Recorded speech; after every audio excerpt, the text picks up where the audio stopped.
अस्सलाम वालेकुम नाज़रीन। आज बलदियाती इलेक्शन के हवाले से मैं आपको बताऊंगा, क्योंकि बलदियाती इलेक्शन जो होते हैं इनकी वजह से जो इक़्तिदार है ये जो छोटे कारकुन होते हैं, लोकल सतह के कारकुन होते हैं, उन तक मुंतकिल होता है। और चूँकि वो इलाके के मामलात को ज़्यादा बेहतर अंदाज में समझते होते हैं, जिस तरह से अगर आप एक किसी विलेज में रह रहे हैं, किसी देहात में रह रहे हैं, तो वहाँ के मसाइल को आप जितना समझते हैं उतना वो जो दूर का नुमाइंदा होता है वो नहीं समझता होता।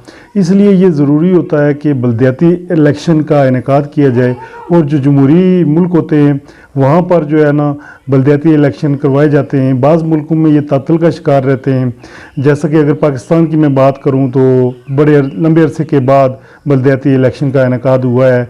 और उसके साथ साथ जो पाकिस्तान के साथ मुल्का आज़ाद कश्मीर है, वहाँ पर भी बलदियाती इलेक्शन की जो है ना वो गूंज सुनाई दे रही है।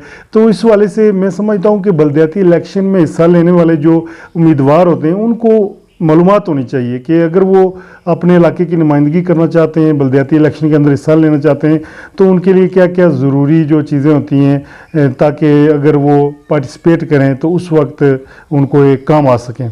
तो उसमें सबसे पहले बाज़ ममालिक के अंदर जो है ना तालीम की जो है ना वो रखा जाता है कि बलदियाती इलेक्शन में हिस्सा लेने वाले जो है ना उनकी तालीम फ़लाँ फ़लाँ होनी चाहिए। लेकिन मैं समझता हूँ कि कम अज़ कम मैट्रिक जो है वो हर जो बलदियाती इलेक्शन में हिस्सा लेने वाला बंदा है उसकी मैट्रिक होनी चाहिए। जब तक वो पढ़ना लिखना नहीं जानता होगा, साइन करना नहीं जानता होगा, क्या लिखा है किसी पेपर पे, किसी एप्लीकेशन पे क्या लिखा है, जब तक इस बारे में उसको मालूमात नहीं होगी तो उसको आसानी से चीट किया जा सकता है। इसलिए मैं समझता हूँ कि मैट्रिक कम अज़ कम होनी चाहिए। मैट्रिक से ज़्यादा की मैं फेवर नहीं कर रहा हूँ, क्योंकि बाज़ जो लोग हैं क्लासें उन्होंने पास नहीं की होती हैं, लेकिन उनके पास नॉलेज होता है, तजर्बा होता है, एक्सपीरियंस होता है, और जो लीडरशिप क्वालिटीज़ होती हैं ये बाज़ औक़ात ज़्यादा क्लासें पास करने की मोहताज भी नहीं होती हैं। लेकिन तालीम याफ्ता यानी कि ख़वांदा होना बहुत ज़रूरी है। मैट्रिक कम अज़ कम होनी चाहिए। तो अगर आप बलदियाती इलेक्शन में हिस्सा लेना चाहते हैं तो उसके लिए ज़रूरी है कि अगर मैट्रिक की शर्त है आपके इलाके के अंदर जहाँ से आप इलेक्शन लड़ना चाहते हैं, तो फॉर्म जमा करवाते वक्त आपके पास मैट्रिक की जो है ना सनद होनी चाहिए।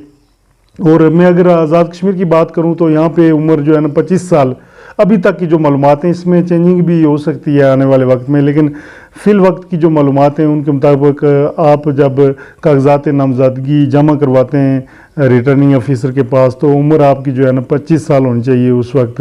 और इसके अलावा जिस वार्ड से आप इलेक्शन लड़ना चाहते हैं, मिसाल के तौर पर आपके गाँव में रहते हैं, वहाँ पर जो आपकी वार्ड है उस वार्ड की जो वोटर फहरिस्त है उसके अंदर आपका वोट दर्ज होना चाहिए, यानी कि आपका वोट नंबर होना चाहिए।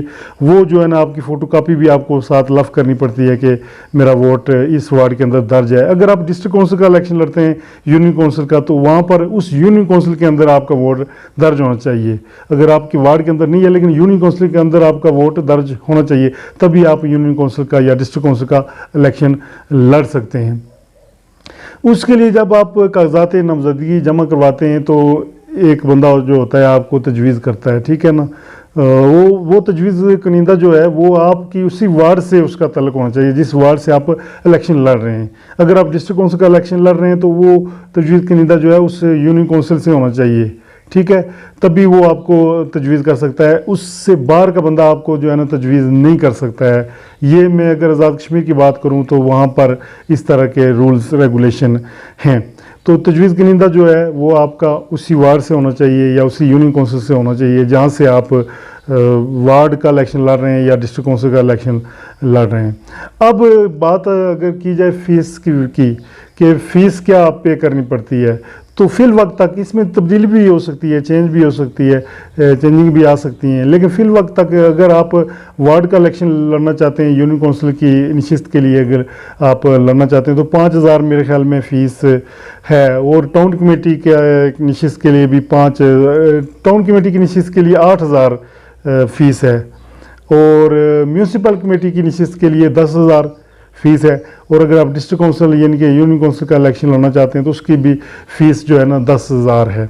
अगर आप बलदियाती इलेक्शन में हिस्सा लेना चाहते हैं तो इलेक्शन के जो कागजात नामज़दगी होते हैं وہ جمع کرواتے وقت آپ کے پاس کیا چیزیں ہونی چاہیے، ضروری چیزیں جو ہونی چاہیے، وہ اس میں آپ کا جو ہے نا اصل سند ہونی چاہیے میٹرک کی، اس کے ساتھ آپ کا شناختی کارڈ، یہ ضرورت آپ کو پڑتی ہے۔ پھر ووٹر فہرست جس میں آپ کا نام درج ہو، وہ آپ کو لفظ کرنی پڑتی ہے۔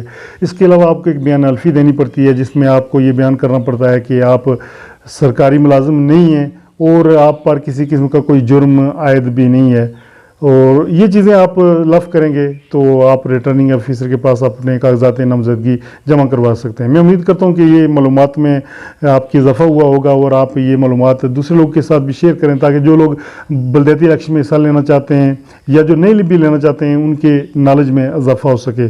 مجھے دیں اجازت، میں ہوں الطاف ملک۔ جانے سے پہلے ہمارے چینل کو ضرور سبسکرائب کریں۔